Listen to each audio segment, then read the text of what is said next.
Hello and welcome to another probably shorter, hopefully shorter edition of ABP Rambles. One topic today, but it's a big old topic. It's a big old bulky boy. Top Gear, the Grand Tour, Jeremy Clarkson, James May, Richard Hammond. They've all said goodbye to each other. On Amazon Prime, I can't remember the name of the flipping thing. I genuinely can't remember. I'm sorry. There's a special. It's not Sand Job, it's something else. Essentially, they go to Zimbabwe and they visit some places that they've been to previously. They actually find their old cars from previous challenges. And it was quite emotional. I think Jeremy Clarkson actually did a screening of it at his new pub. The Farmer's Dog, I think it's called. I want to go there at some point. I want to say the Fisherman's Dog then, but that doesn't make any sense at all. The Fisherman's Fish, holding the carp, you know. Right, so Top Gear. It's been a bit of a pinnacle, been a bit of a milestone in a lot of people's lives, I imagine. I started watching it probably too young. Occasionally on BBC Two it would get bumped for the snooker. I remember that. This was back in the days when Jeremy Clarkson would actually interview the guests. They had people like Jeff Goldblum on. I think they potentially had James Blunt on. Pierce Brosnan. Quite a lot of big celebrities, because they did something called Star in a Reasonably Priced Car, which was some sort of weird European car that no one had ever heard of, and they got them to thrash it around this circuit, and they would usually break the car. Also, a lot of people from America only drive automatic, so when they came over to the UK they'd have to drive stick shift manual, and they didn't quite understand it. But it's kind of like going from easy mode automatic to hard mode in a video game. That's how I describe it to people.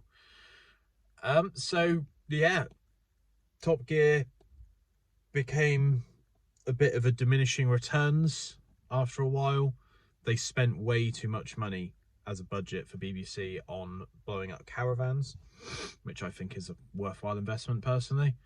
And I think Jeremy got himself in some hot water, and something that doesn't happen nowadays is Richard Hammond and James May stuck with him, because that's what kills cancel culture, is if you stick with your mates.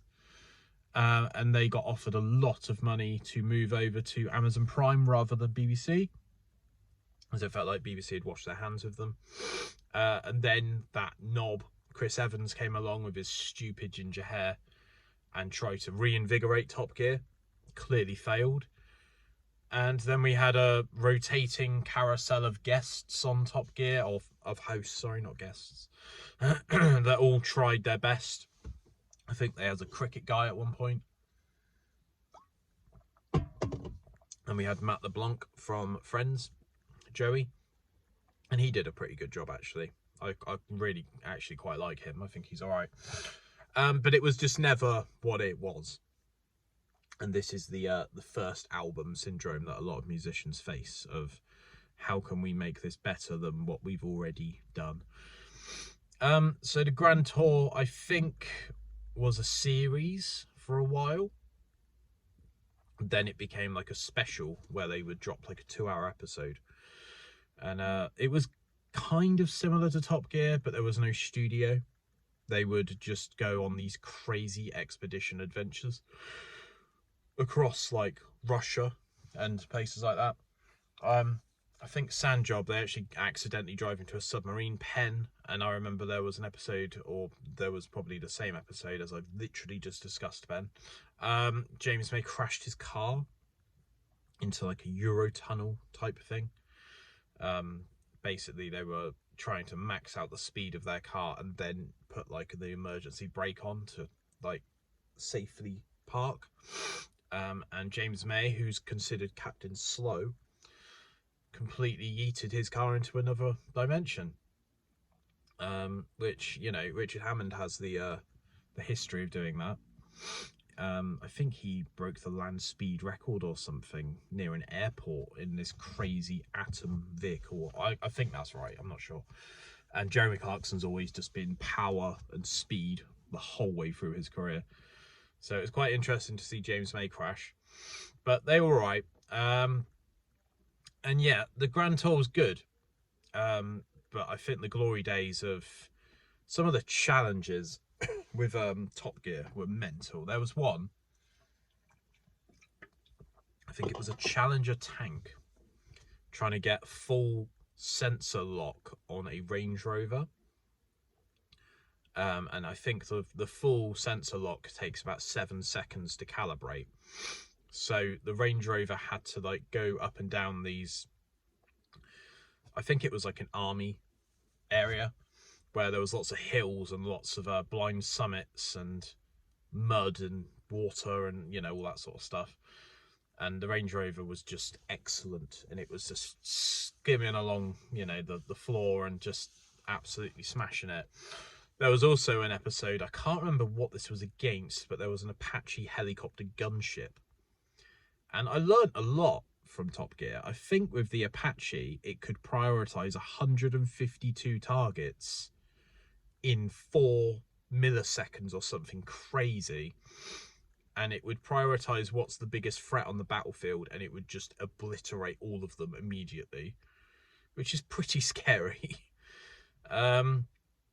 So yeah, there was lots of things like that. And yeah, even like the music, I think it's the Oldman Brothers band, Jessica. Just iconic TV. Very much headed up by Jeremy Clarkson. And you could see in the last Grand Tour episode how sort of... I'm glad that he's doing Clarkson's Farm, because I think he might have felt like he had nothing left after, you know, waving goodbye to this part of his life. But you could see how they were glad that it was over and they were glad that it happened, but it almost felt quite hollow that they knew where this would end destination wise, and once they had driven to that place, it kind of felt like, right, well, let's just go back to London then. And yeah, genuinely quite heartwarming to see the same 3 people. Their chemistry is so good. It's so good. It's classic, like, bantery blokes trying to outbloke each other. I would genuinely watch them as a 3. I would watch them do anything together.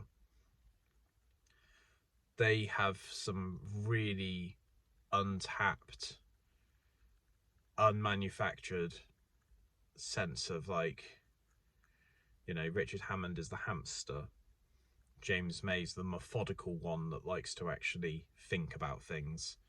And Jeremy's the loose cannon that likes to just fly off the handle and try and fix everything immediately. Or drive something into something else.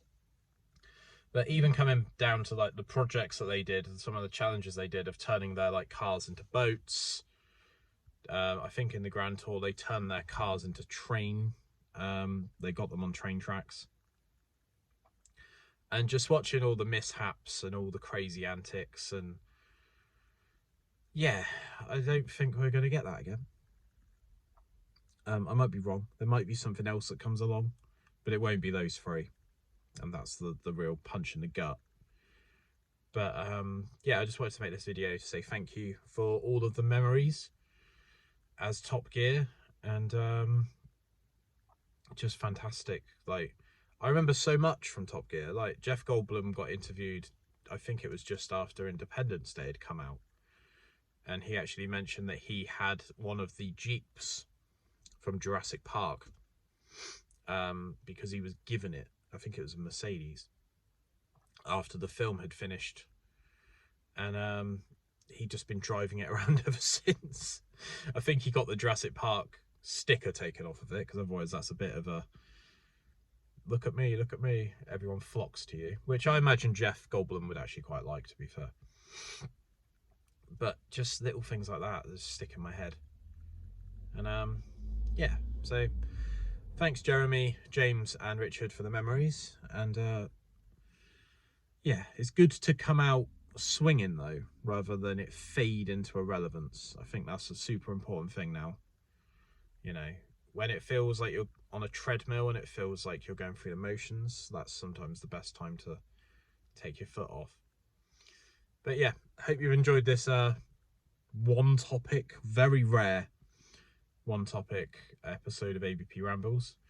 Let me know what your favourite Top Gear episode was and your favourite scene memory was in the comments. And yeah, until next time, keep it bedlam, and I'll speak to you soon. Bye.